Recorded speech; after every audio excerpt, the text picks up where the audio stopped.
तो समाज को खुशियाँ होती हैं, कार्यकर्ताओं को भी उम्मीद बढ़ जाती है। आचार्य श्री ने जाकर के वहाँ पर पंच कल्याणक बहुत अच्छे से संपन्न कराया। और उस प्रवास में विहार करते हुए छत्तीसगढ़ में फिर आचार्य श्री ने आगे बढ़ कर के भिलाई का भी पंच कल्याणक संपन्न कराया। भिलाई की समाज ने भी बहुत प्रभावना के साथ पंच कल्याण संपन्न किया। भिलाई का पंच कल्याण संपन्न करा के रायपुर के पास में भी एक पंच कल्याणक था, उसे भी संपन्न कराया। और उसे संपन्न करा के बिलासपुर के लिए आगे बढ़े। और बिलासपुर में 3 दिन रह कर के सन्मति विहार मंदिर में वेदी प्रतिष्ठा का कार्य संपन्न करा के और आचार्य श्री कुछ समय सर्वोदय क्षेत्र अमरकंटक में निरीक्षण परीक्षण करते हुए देखते हुए और आगे बढ़े। तो आगे बढ़ते बढ़ते बढ़ते बढ़ते फिर पुनः मंडला जबलपुर होकर के दमोह के किनारे किनारे से निकल करके जबलपुर में अंदर नहीं गए, थोड़ा ही थोड़ा बाहर बाहर, और दमोह के किनारे किनारे से निकल करके और कहाँ जाएंगे चर्चा का विषय अंदाज लगा रहे। लेकिन आचार्य श्री विहार करते करते एक ऐसे क्षेत्र की ओर बढ़ रहे थे जहाँ पर 1986 के बाद से जाना नहीं हुआ। 1986 में आचार्य श्री का जब चतुर्मास हुआ था, ग्रीष्मकाल चतुर्मास, तब हम उसमें सम्मिलित थे ग्रीष्मकाल चतुर्मास में। फिर उसके बाद आचार्य श्री का जाना नहीं हुआ। वह अतिशय क्षेत्र पपौरा जी टीकमगढ़ का स्थान था। पपौरा जी की ओर लक्ष्य बना करके आचार्य श्री चले, ग्राम नगरों को लाभ देते हुए। और गर्मी का मौसम गर्म हो कि उसके पहले पहले पहले महावीर जयंती के आसपास आचार्य श्री का पपौरा जी पहुंचना हुआ। आगे चल करके कैसा क्या होता है आपको आगे सुनने को मिलेगा। समय आपका बराबर अभी नहीं हुआ है तो पूरा करे देते हैं, क्योंकि आचार्य श्री विहार करते हैं तो सर्दियों का अनुभव अलग रहता है, गर्मियों का अनुभव अलग रहता है। और इस ग्रीष्म काल के विहार में लंबा विहार हो गया। रामटेक से विहार करते करते कार्यक्रमों को संपन्न कराते, विहार करते करते करते करते और बहुत लंबा समय हो गया था। रायपुर के मंच पर जब आचार्य श्री की दिव्य देशना चल रही थी तो आचार्य श्री का आशीर्वाद पाने के लिए सागर का ही एक मुस्लिम समुदाय में जन्म लेने वाला युवा जो खांदू कॉलोनी में आया था, हाँ, मोहम्मद शफीक खान नाम याद आ गया, मोहम्मद शफीक खान। वह मध्य प्रदेश में जब भी रहा बहुत निकटता से आचार्य श्री का आशीर्वाद लेता रहा, अहिंसा के लिए बहुत समर्पित रहा है। आचार्य श्री ने उसकी अहिंसा भावना को देख करके, उसके शाकाहार के व्रत को देख करके, उसकी कठिनाइयों को देख करके उसे बहुत आशीर्वाद दिया। और आचार्य श्री जब छत्तीसगढ़ में पहुँचे तो आशीर्वाद पाने के भाव से वह खोजते खोजते खोजते खोजते छत्तीसगढ़ में पहुँचा। उसे मालूम नहीं था कि आचार्य श्री कहाँ है। उसका समाचार हमारे पास आया किसी माध्यम से कि महाराज जी आचार्य श्री कहाँ पर विराजमान है और उनका आशीर्वाद मुझे लेना है। माध्यम क्या होगा, कोई समाज का परिचय हमारे को मिल जाए तो हम पहुँच जाएं। मैंने कहा यह हमारे पास तक समाचार आ गया, अब चिंता करने की बात नहीं, अब तुम्हारे घर फ़ोन आ जाएगा और तुम्हें लेने को लोग आ जाएंगे। कार्यकर्ताओं के माध्यम से समाचार भिजवाया, ब्रह्मचारी भाइयों को भिजवाया। ब्रह्मचारी सुनील भैया जी को समाचार दिया कि भैया जरा ऐसा ऐसा व्यक्ति है, देखो वहाँ समाज से परिचय नहीं है लेकिन आचार्य श्री संग परिचित हैं, आप थोड़ा सा उसके लिए समय दो। और ये नंबर ऐसा करके उन्होंने कार्यकर्ताओं को बताया। आया मंच पर सीधे उसको बुला लिया गया और मंच पर आकर के जैसे ही आचार्य श्री ने देखा तो आचार्य श्री तो दूर नज़र से ही खुश हो जाते हैं उसको देख करके, और उसने अपने भाव प्रकट किए। और वह जब अपने भाव प्रकट करता है तो बहुत अच्छे तरीके से प्रकट करता है। वो कहता है मैं जिस समुदाय में जन्म लिया हूँ, मेरा तो सौभाग्य है नहीं कि मैं दीक्षा लूँ, लेकिन मैं गुरुवर से कह रहा हूँ कि नई पिच्छिका प्रदान नहीं कर पाएँ तो नहीं कर पाएँ, कम से कम पुरानी पिच्छिका मुझे प्रदान कर दें, ऐसा निवेदन वो करता है। 2-3 बार वो निवेदन कर चुका है ऐसा, और भाव रखता है, सहज होकर के आता है और अपने सेवाओं से अहिंसा के लिए बढ़ावा देता है। विचारक है, कर्मठ है, जुझारू है और निडर भी है, तो उसका काम बहुत अच्छे से चल रहा है। हम लोगों का सपोर्ट, सहयोग भी उसके कार्यों के लिए हमेशा रहा है। तो ऐसा करके रायपुर में उसने बहुत बड़ा अपना भाव प्रकट किया था, गुरुवर का आशीर्वाद लिया था। विहार आचर्षी का होता है, लंबा विहार होता है, तो आचर्षी तो आगे बढ़ते जाते हैं, लेकिन कुछ कुछ महाराज जी पिछड़ते जाते हैं, पीछे रहते जाते हैं। अब सबके लिए आचर्षी कहाँ तक रुके, तो आचर्षी भी कहते हैं हाँ धीरे धीरे पीछे पीछे आ जाना, आगे चल करके रुकते हैं, पीछे पीछे आ जाना। और गर्मी में विहारों में अनुकूलता नहीं रहती है, कभी प्रतिकूलताएं भी आती रहती हैं। तो विहार होते होते पपोरा जी एक बहुत बड़ा क्षेत्र है, बहुत सारे मंदिर हैं, उन मंदिरों में उस क्षेत्र पर आचर्षी का प्रवास हुआ और सभी लोग विशेष रूप से उस इलाके के परिचित तो थे। जैसे ही सुना कि आचर्षी इस तरफ बढ़ रहे हैं, इस तरफ बढ़ रहे हैं, इस तरफ बढ़ रहे हैं, तो अब सोचो 86 से लेकर के 86 से 96 है, 96 से 6 से 16, 16 से 18, 32 वर्ष हो गए हों। कितना लंबा समय, हर वर्ष वहाँ के लोग आते रहे हों और आचर्ष जी का जाना ना हुआ हो, और 32 वर्ष 30-31 वर्ष बाद में यदि संघ पहुँच रहा है तो उस इलाके की खुशी का कोई ठिकाना नहीं। और बड़े उत्साह से आचर्ष की भव्य अगवानी समाज बंधुओं ने की। शेष विशेष वार्ता आगे करेंगे महावीर भगवान की। आचार्य प्रवर अपनी जीवन यात्रा में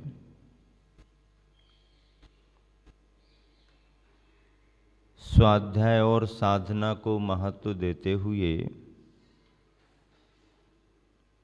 जन कल्याण के कार्यों में भी प्रवृत्त होते हैं।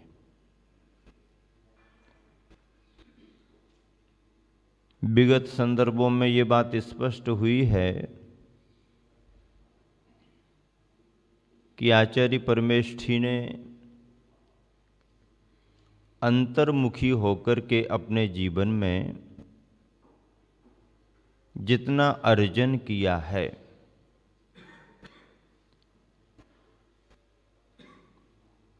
अपने व्यापक उद्देश्यों की पूर्ति के लिए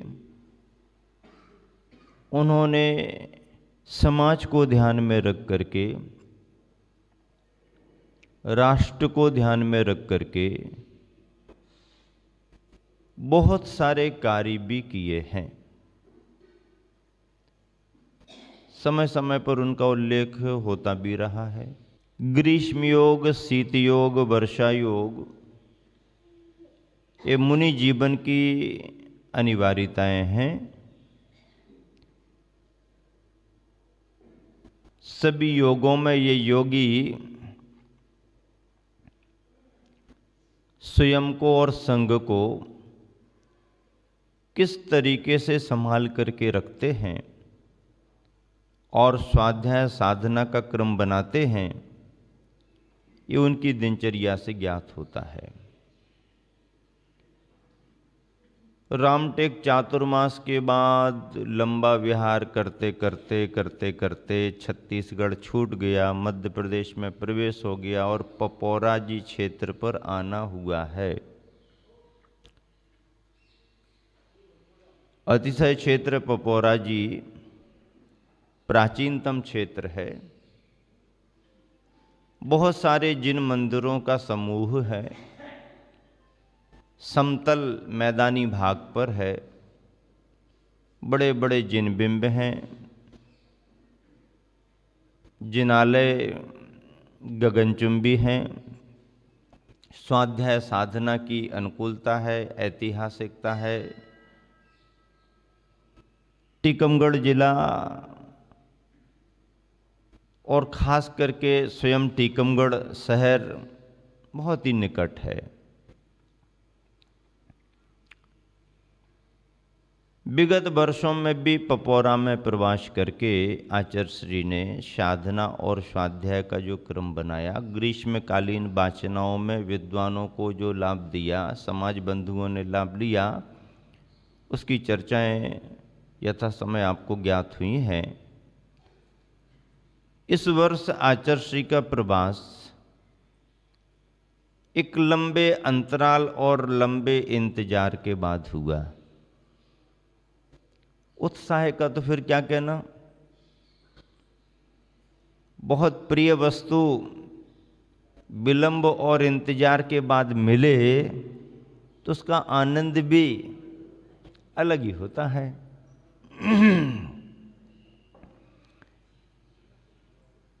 कमेटी समर्पित रही।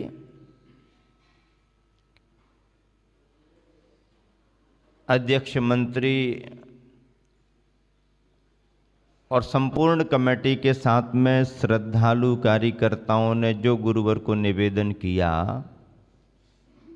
तो गुरुवर का ग्रीष्मकालीन प्रवास करने का मन बन गया।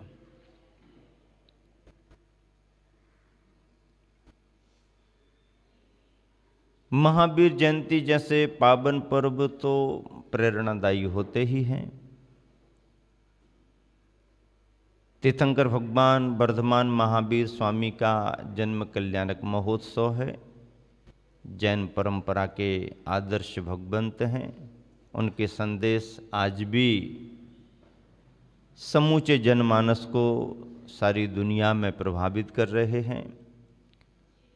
महावीर के संदेश ऐसा नहीं है कि आज अब प्रासंगिक नहीं है या उनके समय में ही प्रासंगिक थे, उनके समय में ही उनको जरूरत थी जनमानस के लिए। नहीं, आज भी प्रासंगिक हैं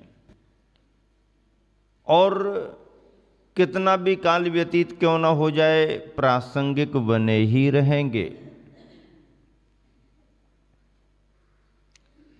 तीर्थंकर भगवंतों के संदेश, संतों के संदेश कभी भी आउटडेट नहीं होते हैं, हमेशा अप टू डेट ही बने रहते हैं। महावीर जयंती आदि के संदर्भों में आचार्य श्री हमेशा बहुत व्यापक संदेश देते हैं। तीर्थंकर भगवंतों की दार्शनिक विचारधारा को आगे बढ़ाते हैं और महावीर के विचार, तीर्थंकरों के विचार, जन कल्याणकारी विचार सारी दुनिया के लिए, संपूर्ण देशों के लिए, आज भी विश्व शांति के लिए बहुत आवश्यक हैं और उसकी अनिवार्यता को सारी दुनिया ने महसूस भी किया है। आचार्य श्री ऐसे पर्व त्योहारों पर, ऐसे अवसरों पर सार्वजनिक संदेश देते हैं, प्रभावकारी संदेश देते हैं। उत्साह से कल्याणक महोत्सव मनाए जाते हैं। ग्रीष्म काल के समय में विशिष्ट संदर्भों की चर्चा जब भी आती है तो या तो वाचना संघ की हो जाती है, जो स्वयं संघ के लिए आवश्यक होती है स्वाध्याय के रूप में, और यदि समाज बंधुओं को ध्यान में रखें तो कोई सरल विषय ऐसा रख लिया जाता है जिससे यात्रीगण, आने जाने वाले श्रावक समुदाय जो भी उपस्थित रहते हैं उनको भी लाभ मिले। अथवा रविवारी प्रवचन, तो आचार्य श्री का साप्ताहिक प्रवचन अपने आप में एक ऐसा प्रवचन होता है कि सभी लोगों को उसमें लाभ मिल जाता है। अक्षय तृतीया जैसे पावन पर्व चैत्र माह के व्यतीत होने पर बैसाख के महीने में आते हैं और ग्रीष्म काल के समय बैसाख का महीना जब भी आता है और बैसाख शुक्ला की तिथि तृतीया की तिथि आती है तो अक्षय तृतीया सभी को याद आती है। और अक्षय तृतीया युगादि पुरुष तीर्थंकर आदिनाथ भगवान के मुनिराज अवस्था के आहारों में से पहली पारणा का संदर्भ जुड़ता है। पहला आहार मुनिराज आदिनाथ भगवान का हस्तिनापुर नगरी में राजा श्रेयांश सोमप्रभ के महल में हुआ था। अक्षय तृतीया को याद कर लिया जाता है और प्रासंगिक प्रवचन भी आचार्य के हो जाया करते हैं। आदिनाथ याद आए, अक्षय तृतीया याद आए और गन्ना याद ना आए, ऐसा तो होता नहीं है। उस समय इक्षु रस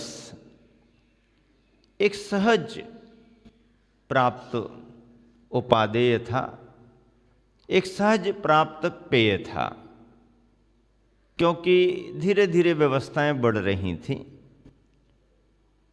गन्नों को लगाना, निकाल करके रस का उपयोग करना उस समय के साधनों में सहज था। शुद्ध इक्षु रस से पारणा संपन्न हुई।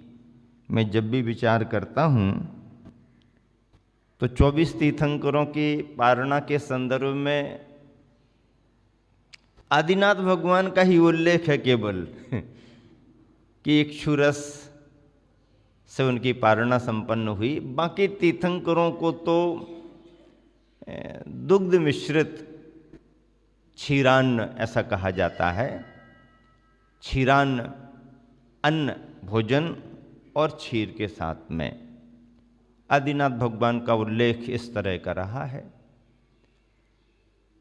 सभी तीर्थंकरों के आहार के संदर्भ में लगभग एक कथन या किसी संदर्भ में 2 कथन ही मिल जाया करते हैं, बाकी ज़्यादा नहीं मिलते।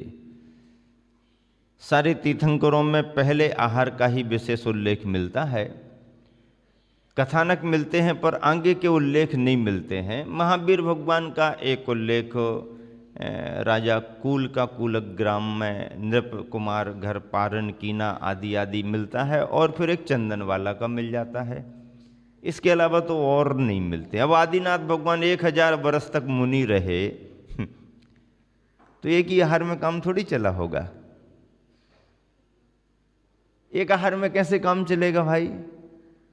क्यों तो लोग भैया जी, यदि 6-6 महीने भी आहार कराया जाए, 6-6 महीने में भी, मान लो 1 साल में भी एक आहार कराया जाए